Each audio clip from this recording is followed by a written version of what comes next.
اور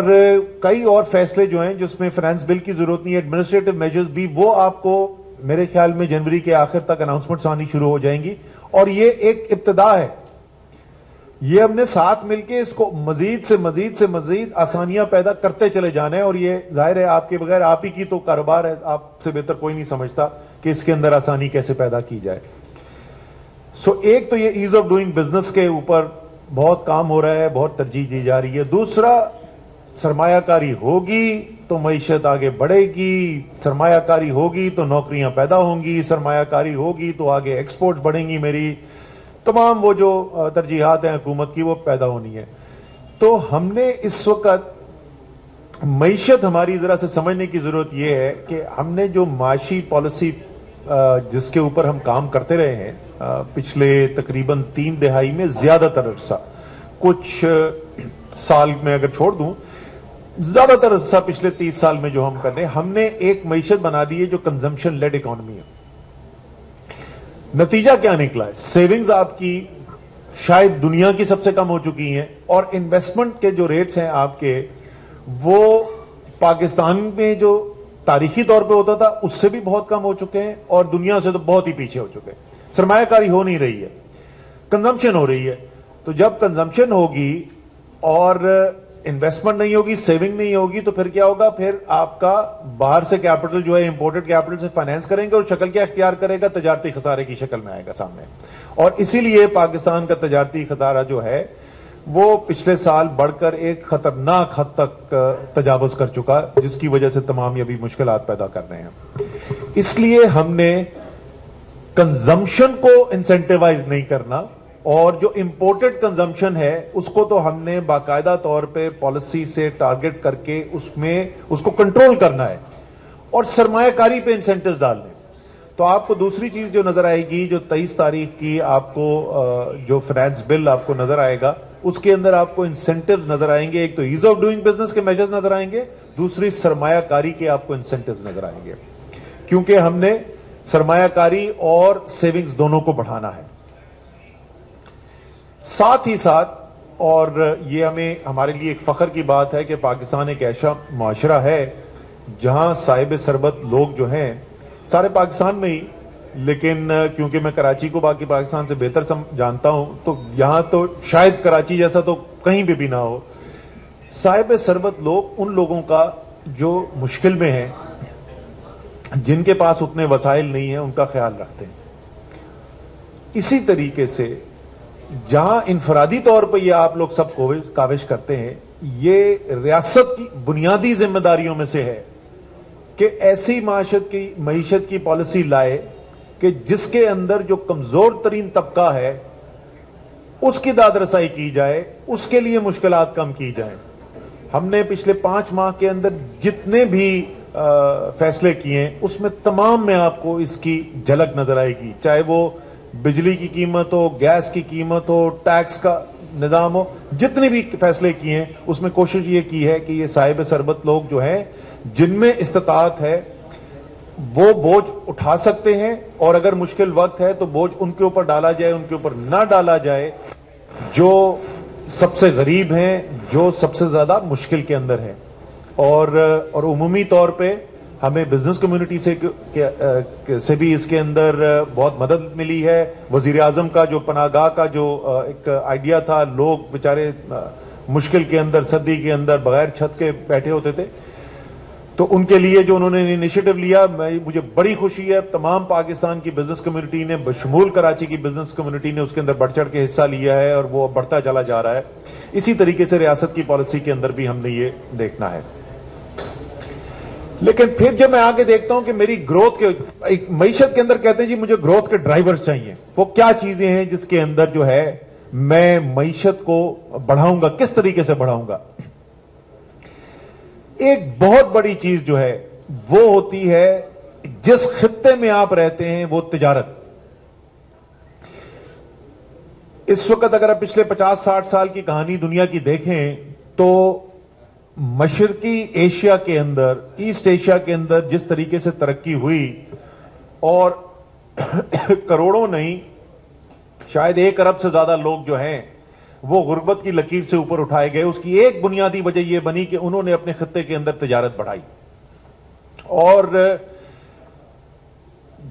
مجموعی طور پر یہ آج سے چند سال پہلے کی ڈیٹا ہے، لیکن آج سے کچھ 7-8 سال پہلے میں نے یہ اسٹڈی کی تھی. جو مشرقی ایشیا ہے اس کے اندر،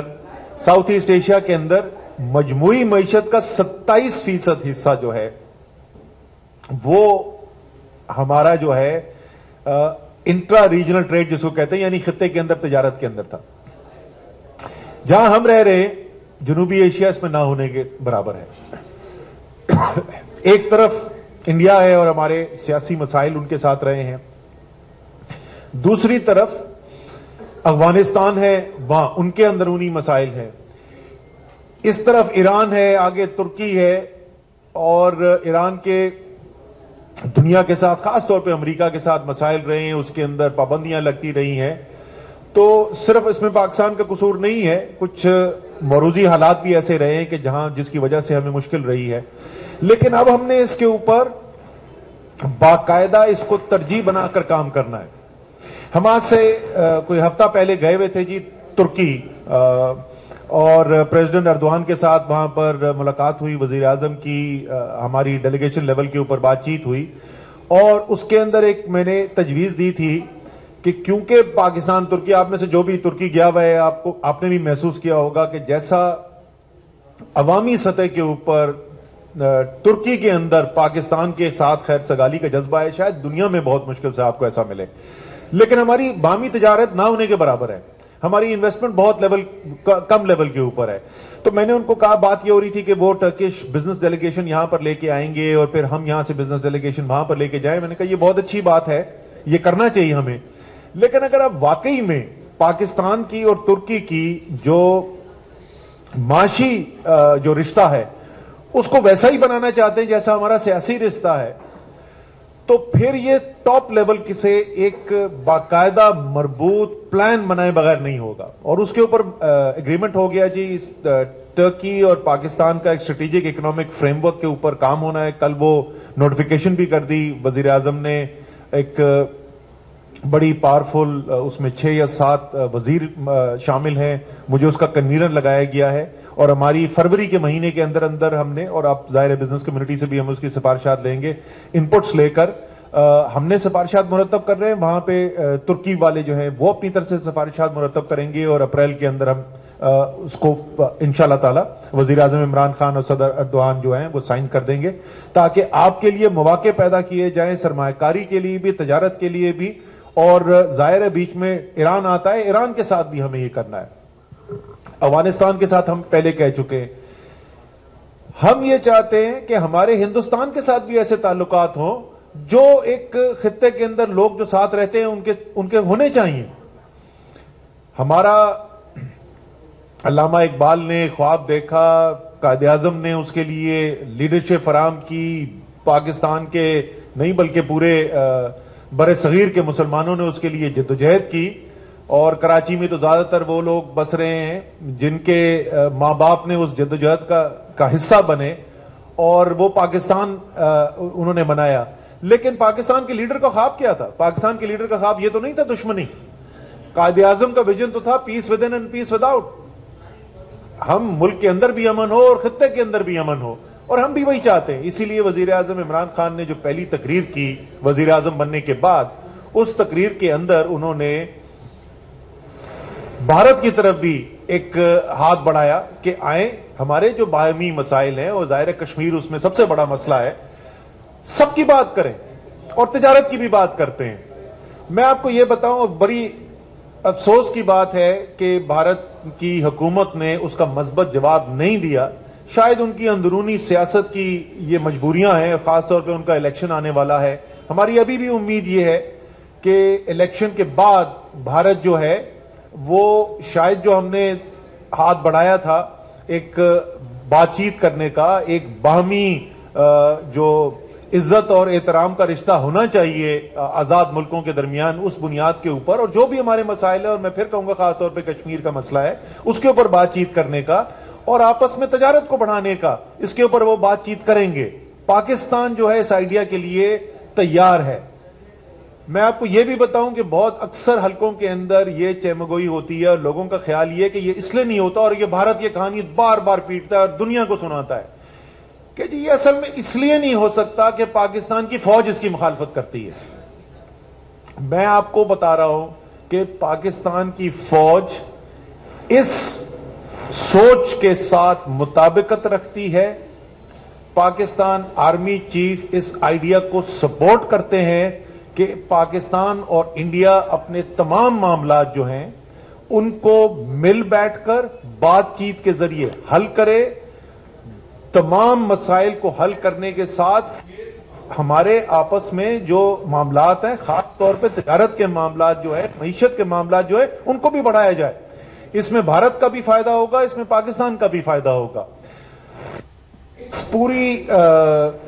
براڈر اس کے اوپر بات کروں، ہم نے جس وقت لکھا اپنا معیشت کا مینیفیسٹو ہم لکھ رہے تھے تو ہم نے اور ساتھ ہی ہم خارجہ پالیسی لکھ رہے تھے تو خارجہ پالیسی کے اندر ہم نے لکھا کہ معیشت کو ایک بنیادی رکن بنائیں گے ہم اپنی خارجہ پالیسی کا،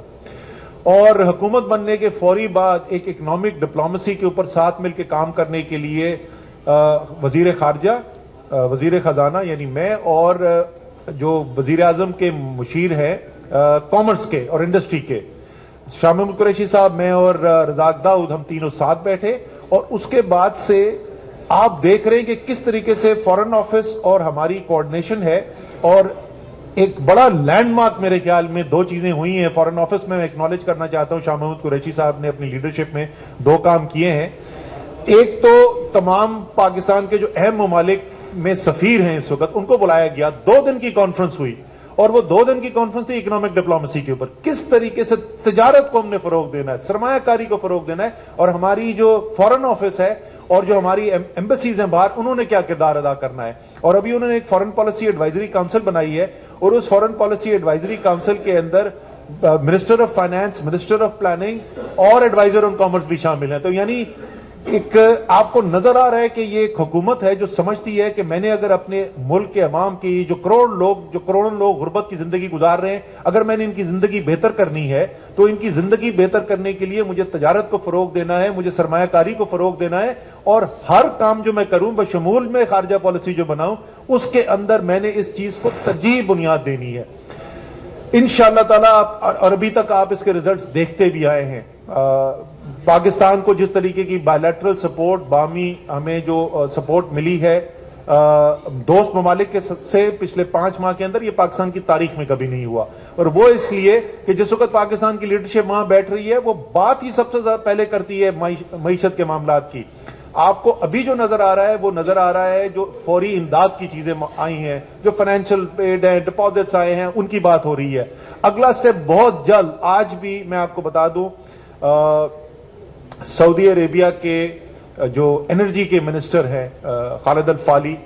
دنیا کے سب سے پاورفل انرجی منسٹر ہیں، وہ آج بھی پاکستان آئے ہوئے ہیں، آج بھی ان کی ملاقات ہو رہی ہے چیف منسٹر بلوچستان کے ساتھ، منسٹر فار پیٹرولیم ان کے ساتھ میٹنگ کر رہے ہیں، اور آپ جلد جو ہے وہ اگلا سٹیپ دیکھنا شروع کر دیں گے، اور وہ کیا ہے، سرمایہ کاری کی اعلانات آپ دیکھنا شروع کر دیں گے، اور اسی کے ساتھ ساتھ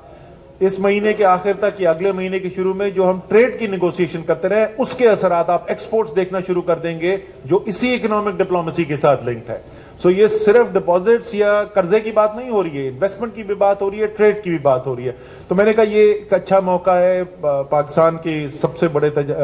معاشی شہر کے سب سے بڑے چیمبر کے اندر میں آیا ہوا ہوں، تو آپ کے ساتھ تھوڑا سا یہ بھی شیئر کروں کہ بڑے لیول کے اوپر کیا ہو رہا ہے۔ اب میں آتا ہوں جی 2-3 چیزیں جو آپ نے بات کی تھی، بڑی چیزیں، گیس سپلائی۔ دیکھیں گیس سپلائی یہ جو ہو رہا ہے نا سراج بھائی، زبیر بھائی، یہ پلان سے نہیں ہو رہا، امپلیمنٹیشن کے اندر غلطیاں کی گئی ہیں، ہمارے خیال میں وہ غلطیاں جو ہے وہ بالکل اوائڈبل تھیں اور اسی لیے ایکشنز لیے گئے، آپ نے دیکھا ہے اس کو۔ پلاننگ سائیکل جو ہے اس کو ہم بدل رہے ہیں، ہماری تو یہ 2 مہینے آگے کی انٹیگریٹڈ پلاننگ سائیکل ہمیں نہیں نظر آتا تھا۔ آپ دیکھیں اس وقت میں ایک چھوٹی سی مثال دیتا ہوں پلاننگ کے فقدان کی، کہ ہم نئے پاور پلانٹس لگا رہے تھے، وہ power plants imported L N G پہ تھے، ڈومیسٹک کول کے اوپر تھے، امپورٹڈ کول کے اوپر تھے۔ بائی ڈیزائن ہم یہ کوشش کر رہے تھے کہ فرنس آئل جو ہے